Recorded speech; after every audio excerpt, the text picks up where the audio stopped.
안녕하세요. 오늘 저와 함께 11월 17일 속회원과 요한계시록 2장을 공부해 보도록 하겠습니다. 오늘부터 요한계시록이 시작이 됩니다. 요한계시록은 꼭 읽어야 되는 책인가? 사실 종교개혁자들 칼빈, 루터, 쯔빙글리는 굉장히 부정적으로 얘기했죠. 칼뱅은 요한계시록이라는 주석책을 아예 쓰지 않았고, 루터는 이게 꼭 이 책이 포함되어야 되는가 해서 굉장히 부정적이었고, 쯔빙글리는 계시록을 아예 부인을 했습니다. 그리고 바클레이라는 신학자도 신학 성경 중에서 가장 난해한 책이 요한계시록이라고 그렇게 말했습니다.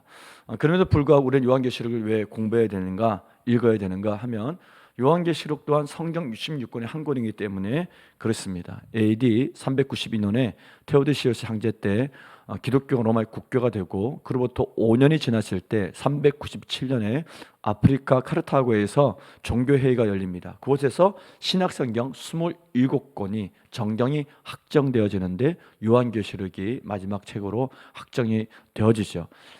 성경 66권은 하나님이 그리스도인들을 위해서 주신 계시 책이기 때문에 요한계시록은 반드시 읽어야 되는 것입니다. 또 요한계시록 1장 3절에 보면은 이 책을 읽는 자, 듣는 자, 지켜 행하는 자가 복이 있다 그렇게 말씀했습니다. 그래서 요한계시록은 읽고 듣고 그 기록된 대로 순종하여 지켜 행해야 되는 책이기 때문에 반드시 읽어야 되고 공부해야 되고, 또한 그 기록된 말씀대로 지켜 행해야 되는 줄로 믿습니다.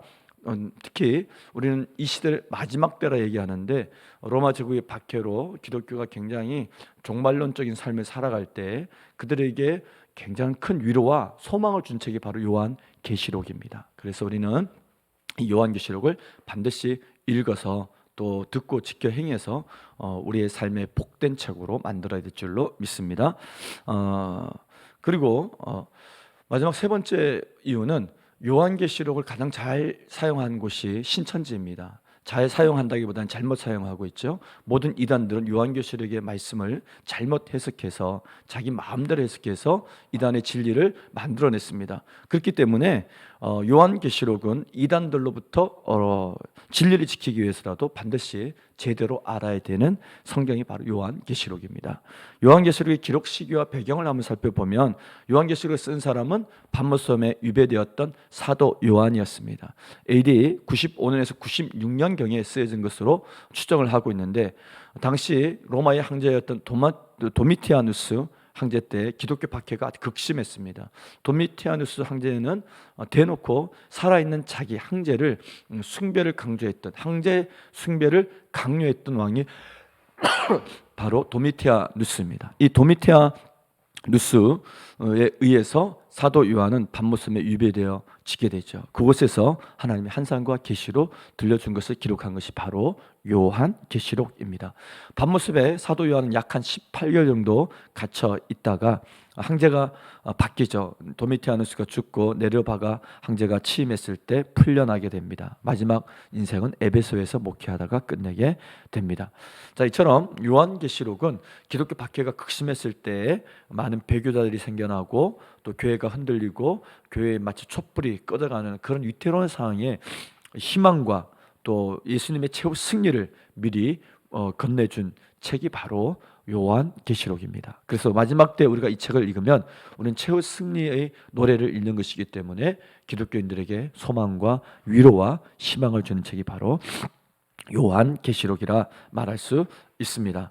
자, 요한계시록은 어떤 책인가, 그 특징을 좀 살펴보면, 요한계시록은 먼저 예언의 말씀입니다.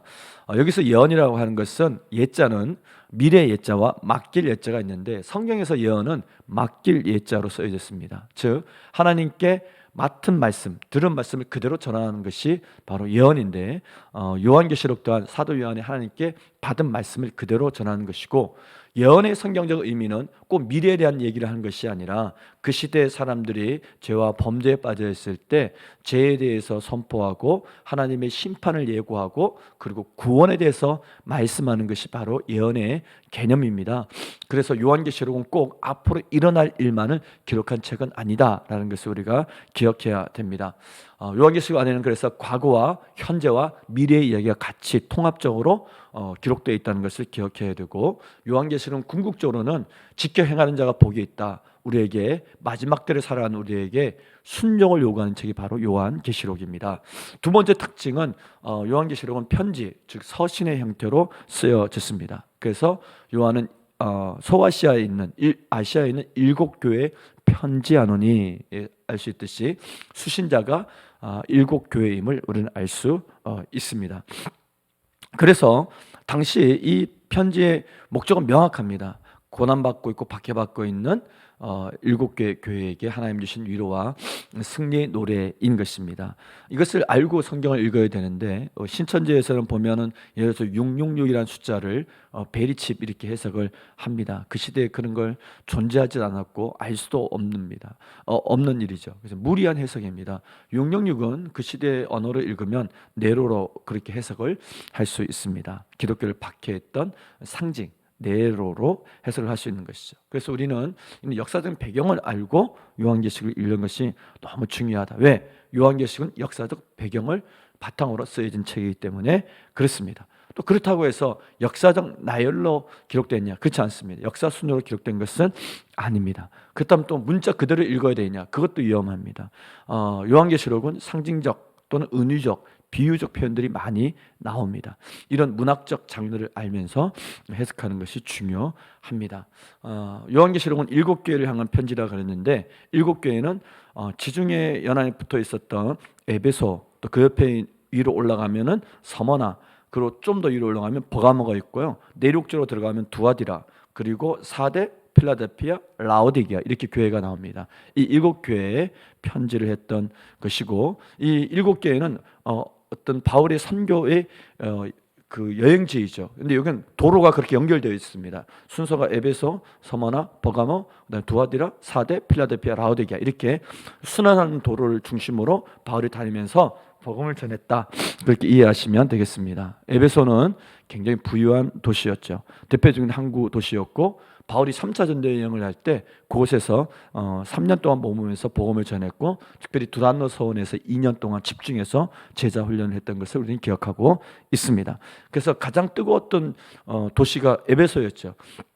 마술사들이 마술책을 다 태워버릴 정도로 대부흥이 일어났던 곳이 에베소라는 곳이었고, 그 뜨거운 첫사랑을 갖고 있던 교회가 바로 에베소 교회였습니다. 근데 그 에베소 교회를 향하여 너는 처음 사랑을 잃어버렸다, 그렇게 얘기하고 있습니다. 그리고 그 옆에 있는 바로 서머나 교회에 편지한 내용이 오늘 본문의 내용입니다. 그럼 말씀 나누기로 들어가겠습니다. 첫 번째 문제, 에베소 교회는 주님을 위한 인내로 칭찬받는 한편 주님께 어떤 책망을 받았나요? 4절 말씀에 보면 너는 처음 사랑을 버렸다. 처음 사랑을 왜 버리게 되었느냐 하면은 교회 안에 이단들이 침투했습니다. 이단들을 징계하고 처벌하는 과정 속에서 많은 상처들이 발생하게 되었죠. 그래서 진리는 지켰지만 교회 안에 공동체의 관계는 다 깨어졌습니다. 사랑의 메마른 교회가 되었던 것이죠. 그래서 그 처음 사랑을 다시 회복하라, 그렇게 얘기하고 있습니다. 두 번째 문제, 환난과 궁핍 가운데 있었던 서머나 교회에 대해 주님은 어떤 평가를 내리셨나요? 서머나 교회는 기독교인이 되는 순간 모든 재산을 압류당하기도 했고, 또 가족이 심지어 몰살당하기까지도 했습니다. 그래서 교회가 굉장히 가난해지고 어려워졌겠죠. 재정이 어려워졌겠죠. 그리고 그리스도인은 다 가난한 사람은 전략을 했습니다. 그 교회를 향해 하나님이 얘기하는 겁니다. 예수님이 뭐라 얘기냐면 너의 실상은, 진짜는 넌 정말 부유한 자다, 그렇게 얘기를 했습니다. 왜냐하면 예수에 대한 확실한 믿음을 갖고 있었기 때문에 그렇습니다. 사도 바울도 고린도후서 6장 10절 말씀을 보면 이렇게 얘기를 하죠. 너희는 가난한 자 같으나 모든 사람을 부유하게 하는 자요, 그리고 아무것도 없는 자 같으나 모든 가진 자다 했습니다. 왜? 예수를 가졌기 때문에. 서머나 교회 단 예수를 가졌기 때문에 진정한 부유한 교회였던 것입니다. 그리고 유대인들이 이방인 기독교인이었던 서머나 교회를 많이 공격하고 박해하고 그랬는데, 그들은 유대인이 아니라 사단이다, 그렇게 얘기해주고 있습니다. 자, 말씀 다지기 읽고 마치도록 하겠습니다. 에베소 교회는 주님을 향한 처음 사랑을 버렸기에 주님께 책망을 받았습니다. 우리도 고난 앞에서 언제든 하나님 사랑과 이웃 사랑을 포기할 수 있는 연약한 인간임을 명심하고 경각심을 가져야 합니다. 구원받은 은혜에 대한 감격, 주님을 갈망하며 형제 사랑에 힘썼던 처음 마음을 잃었다면 회개하고 회복해야 합니다. 진정한 부유함은 재물을 얼마나 가졌는지가 아니라 예수 그리스도를 소유했는지로 판명됩니다. 삶 속에 있는 환난이나 궁핍보다 주님이 더 크심을 기억하고 주님을 향한 사랑과 충성을 견지하는 사람이 진정 부유한 사람입니다. 아멘.